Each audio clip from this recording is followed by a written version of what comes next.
Hellmaster EX. This award-winning system features the first single-engine joystick with digital electric steering and new autopilot capability. See Hellmaster EX in action at a Yamaha Outboard dealer or visit YamahaOutboards.com. The Fishing News is sponsored by these fine partners.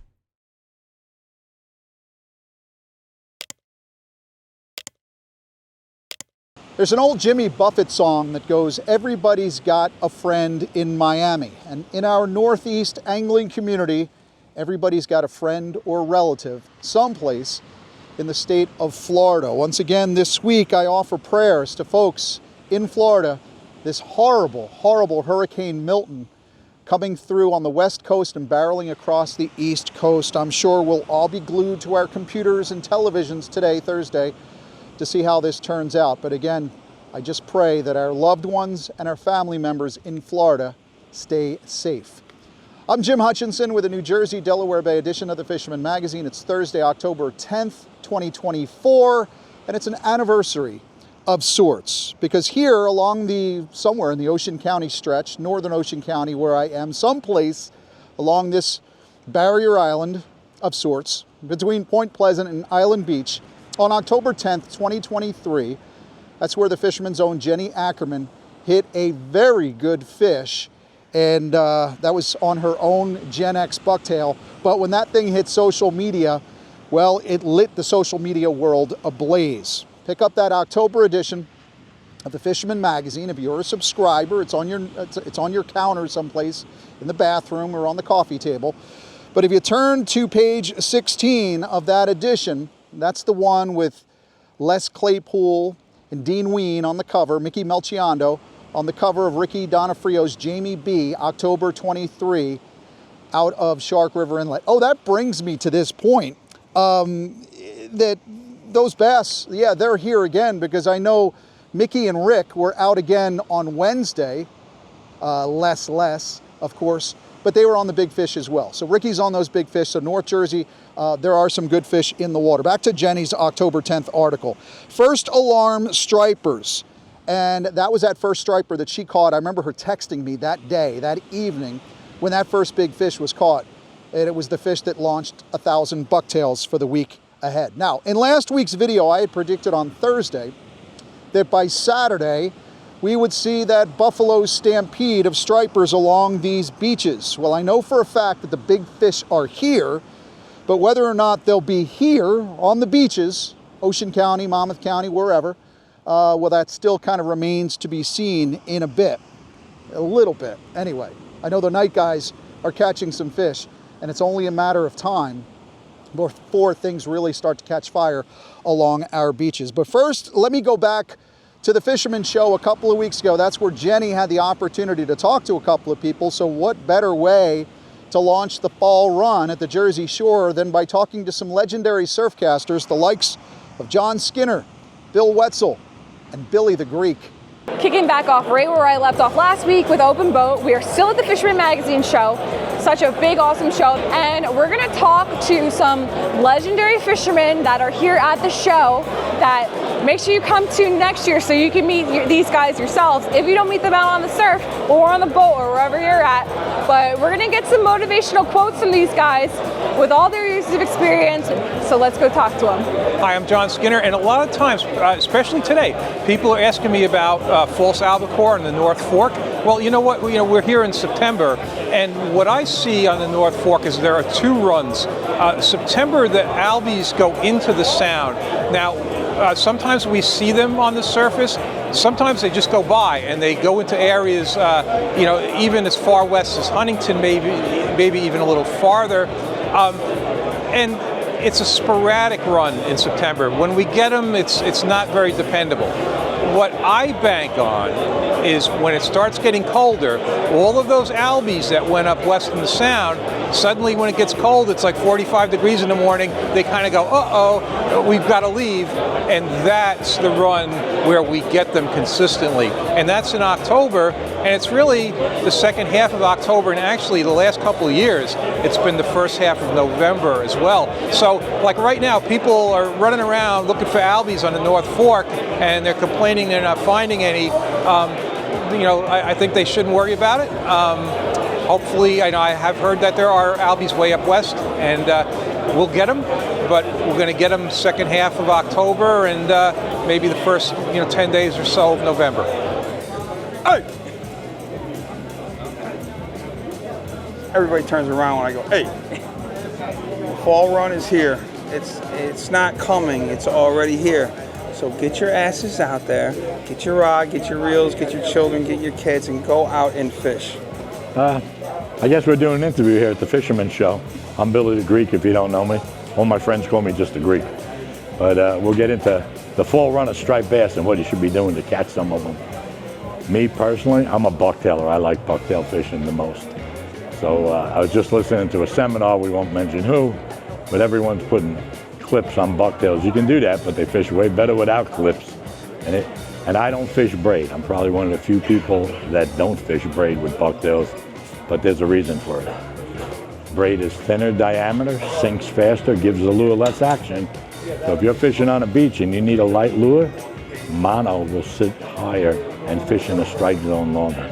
And that's a real plus. So that might be the difference between you catching 3 fish or 10 fish, or 10 fish and 40 fish, who knows? Yeah. So now this is all starting. We have a ton of bait coming down the beaches, and the wind was east, northeast, so this is gonna start it. So you guys gotta get out there, put some time in, see if you can find your fish, find your tides. Fish are always by tide. That's the main ingredient you need to know.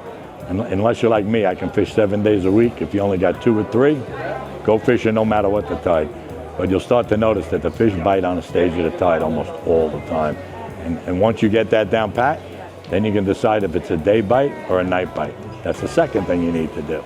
So if you're fishing all night and the fish are feeding in the day, you're in the wrong spot at the wrong time. So it probably helps to have a friend or two if you can get there. But other than that, we're getting the fish first, Jersey second. And mind you, Billy was not talking smack about my seminar, because I did fantastic. There and I you talked go. about bucktailing in the surf for stripers, so listen to Billy. Did you? Yeah, bucktail is the #1 lure. The good part about a bucktail is that, first of all, it's a single hook, so it does the least amount of damage to the fish, which is really good. And bass have a tendency to inhale a bucktail, so way harder to miss a fish than on a plug. So you get that punch instead of that bite. And even with a big belly in the line with a strong wind, you still hook them, you don't miss them. Whereas a plug, you'll miss a lot of fish.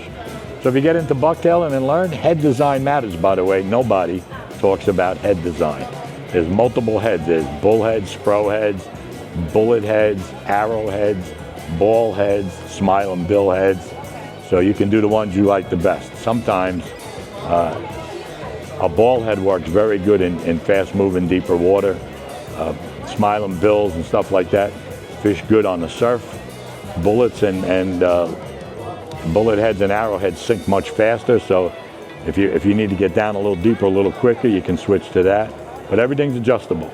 And the length of the trailer you put up, bucktail, you can fit with a pork rind or the new fake pork rind, which is fat cow or whatever that stuff is.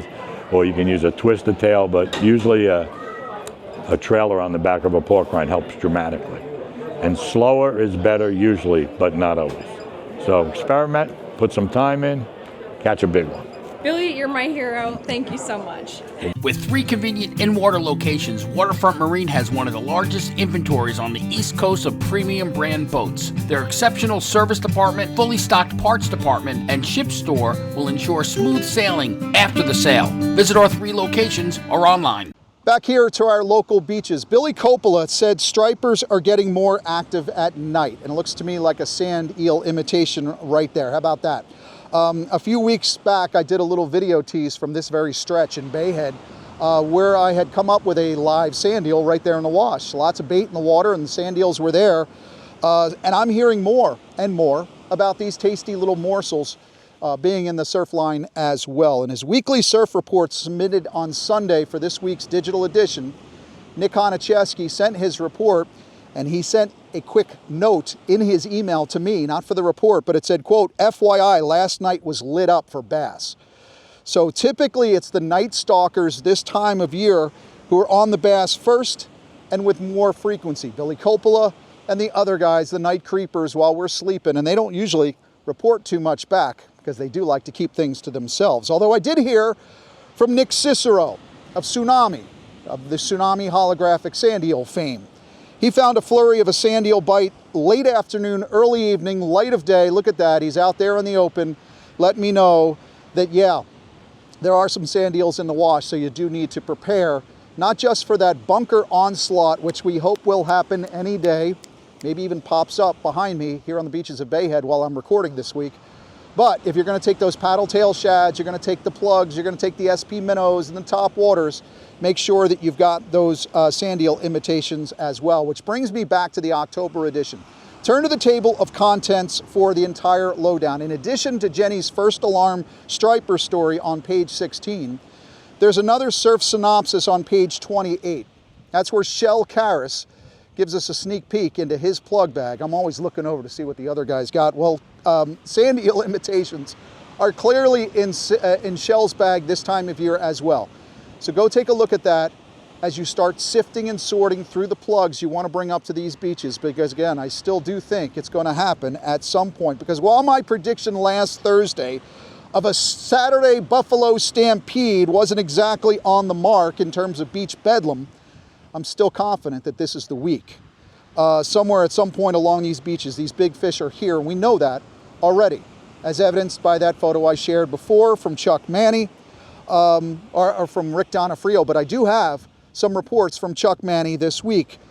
He has found a few in New York bite waters, ostensibly off Sandy Hook someplace, that proven live eel method.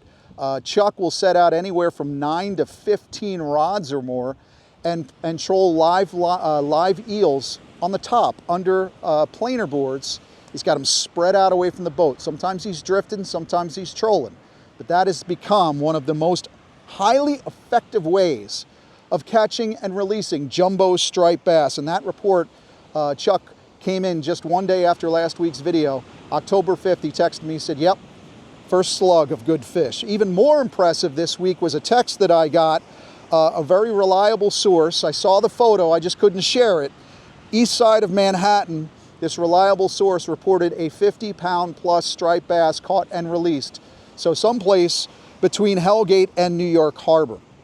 Our North Jersey field editor, J.B. Casper, in his regular reports, he's a big believer in the theory that those onshore easterly winds that blow across from east to west, that's what will push a big body of big fish across Long Island Sound, and those fish will drop down through Hellgate down into the East River in the fall.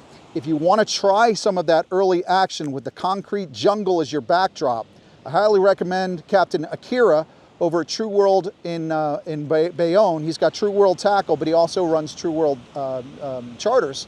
Does a lot of fishing between Hellgate, that area of the East River, down to the Verrazano Bridge, those urban safaris around Manhattan. But if that model, that migratory model is accurate, the one that JB talked about, the onshore easterly winds, ostensibly that would mean that the onshore easterly winds on the south shore of Long Island would push whatever body of fish, striped bass and bait fish, over to the west and hit these beaches along our ocean waters. So here's a little tip that I would like to share that I didn't have last week. I didn't have it in time to post for YouTube, but this is what I found out. See, about a week and a half ago, one of the sat tags from one of the jumbo stripers that we deployed back in May, it started pinging. We only got early reports for about a day or so, and then we didn't get any response. So that was kind of like, oh, good news, and then all bad news. Well, here's the terrific news. That tag must have gotten jumbled up in a bunch of seaweed where that transmitter wasn't feeding the Argo satellite. And lo and behold, a beachcomber along the beach here in Bayhead found that sat tag. So yeah, the big fish are here, because you figure in a matter of days from that tag release to being washed up on the beaches of Bayhead, those big stripers are somewhere out along the North Jersey coast. And when I say north, I'm saying north of Barnegat Inlet, somewhere between Island Beach and Sandy Hook. And I'll tell you, when I look at the weather patterns for this week, same as last week, kind of talking about how we were going to get those northwesterlies this past Saturday, we're getting a heavy dose of northwesterlies for the rest of this week, west on Saturday morning. That's the Marine Weather Center forecast for our weekend. And I know where I want to be this Saturday morning in the west winds. Bluefish, they're also in the mix as well. It'll be a nice addition to our fall run, back to the old school tradition of bass and blues during the fall run along these beaches. I've heard from Fisherman subscriber Sean Mays this week, who was out with his son Isaac exploring the Shrewsbury and Raritan complex, banged this 38-incher someplace near the Highlands Bridge. Sean said to me, this guy might have been a contender in the Dreamboat Fishing Challenge. From now on, I'll have a scale on the boat. Well, you should, and you should always be thinking about that. But remember, Sean, that only the name of the subscriber on the mailing label qualifies for that Dreamboat Fishing Challenge. But there's still time to enter. All you have to do is subscribe to the Fisherman magazine and get yourself into another Fisherman magazine contest season. Let's do a check in our virtual studios on where we stand with those Fisherman contests. And now the Dreamboat Fishing Challenge entries for the week. We only had one this week. New England subscriber Norman Bouchard of Marston Mills, Massachusetts, giving it another shot in the bluefish category with a 16-pounder, putting him in third in that category. Remember, rules state that contestants can submit as many entries as they wish. However, only the heaviest entry per species category will be entered. The leaderboard remains. Kyle Kraus and Scott Waterman are tied at 16 points each. Ahmed Solomon has 18 and is in first place. There are 7 weeks left.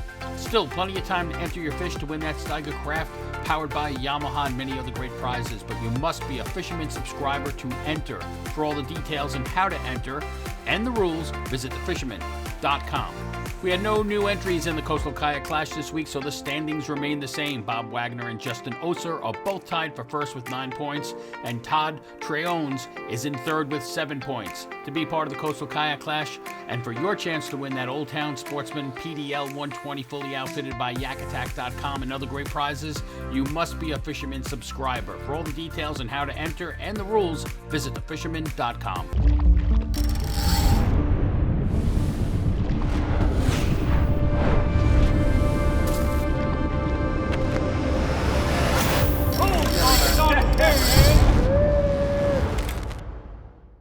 So we talk about those hardtail entries in the Coastal Kayak Clash. That's the albies, the bonita, and the Spanish mackerel, although you're more likely to get a good bonita or false albacore en route to a Dreamboat or a Coastal Kayak Clash win.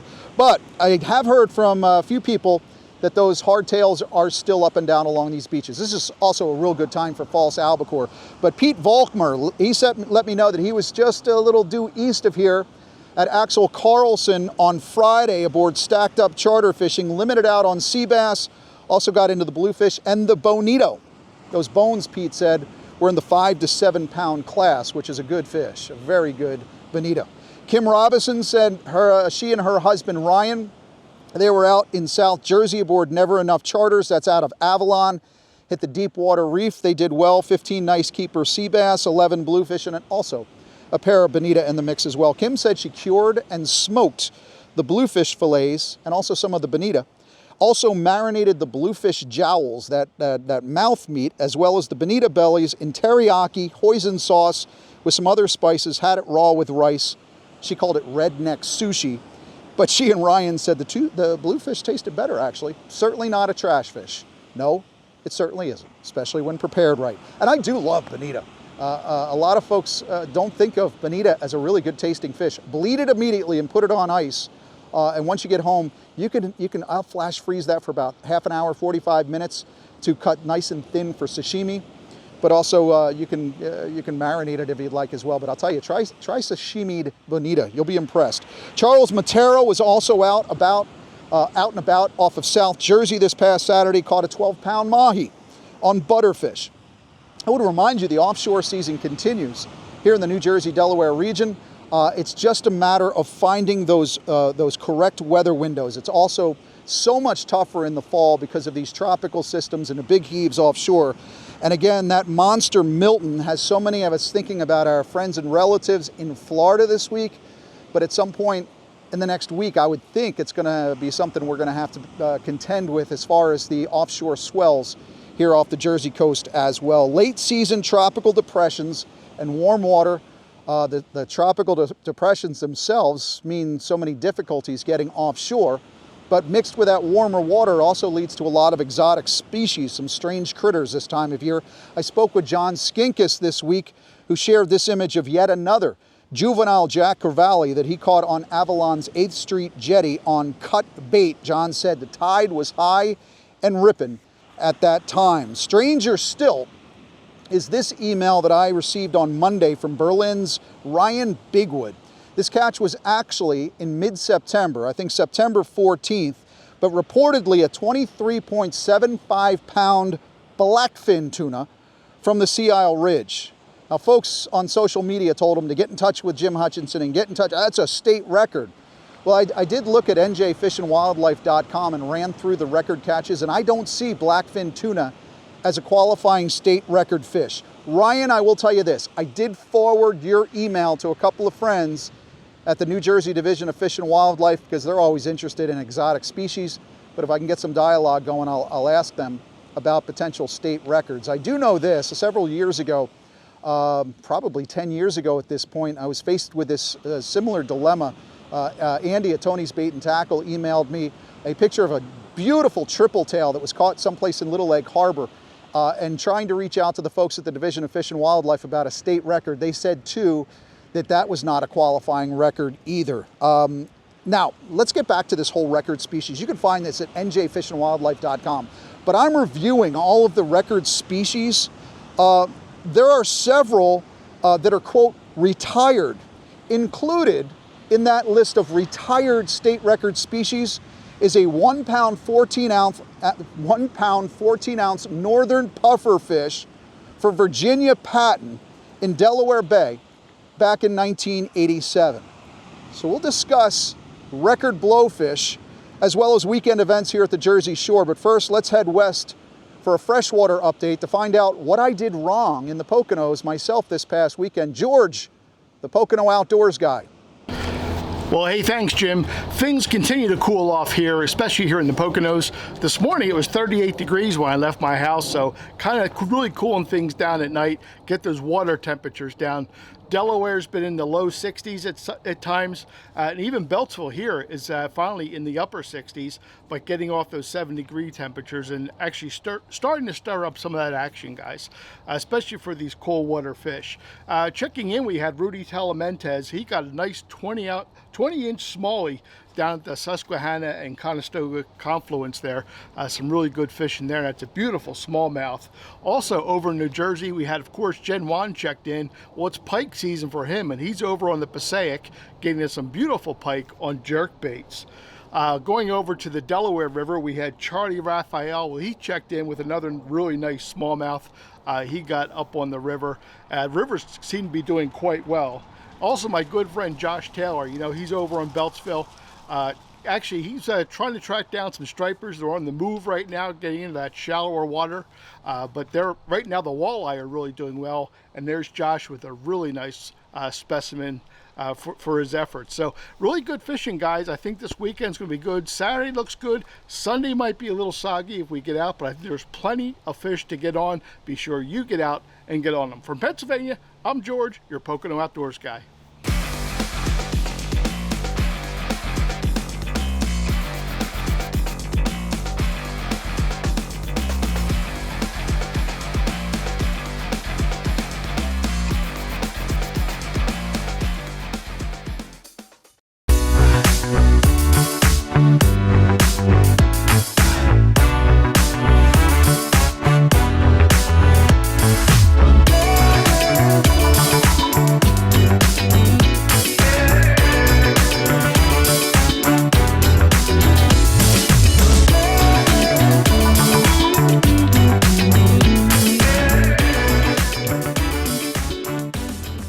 Events coming up fast. When I say fast, I mean like tonight, Thursday, the 10th of October, 7 p.m. captain's meeting for the Twin Lights Cup. You might have read about it in the October edition of the Fisherman magazine. It's a charity catch and release striper tournament.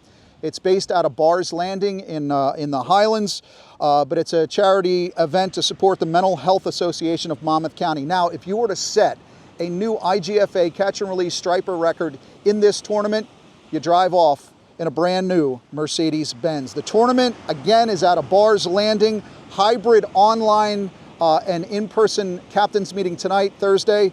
You can get all the details at thetwinlightscup.com. That's where you can register. Surfcasters, this Friday and Saturday, it's Nick Honachewski's Barrier Island Brawl. He calls this a barrier island from the canal separating Point Pleasant all the way down to Island Beach State Park. That event is multiple species of fish for weigh-in, as well as a catch and release category for striped bass. It's always a great event.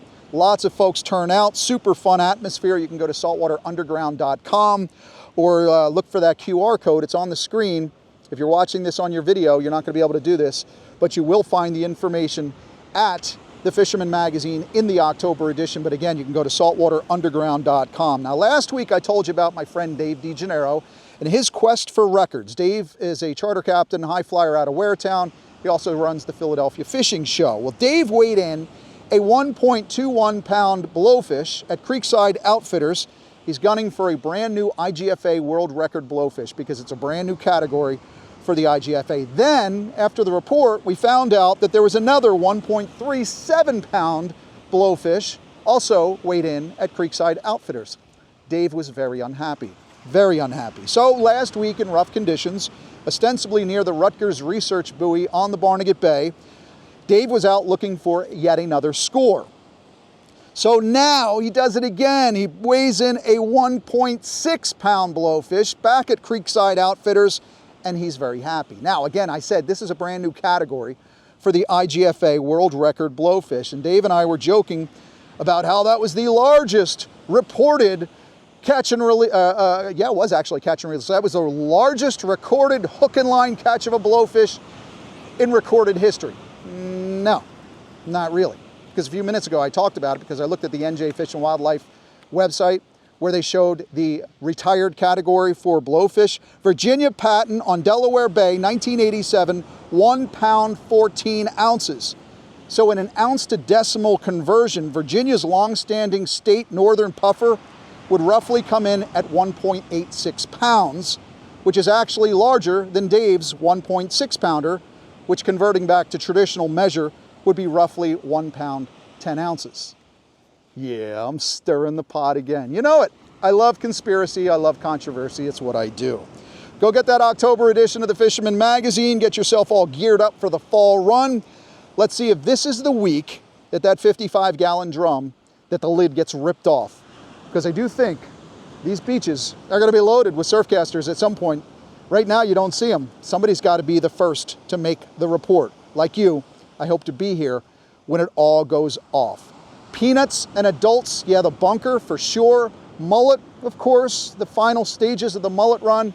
But don't forget the sand eel imitations as well. Catch them up. We'll see you again next week right here at thefisherman.com.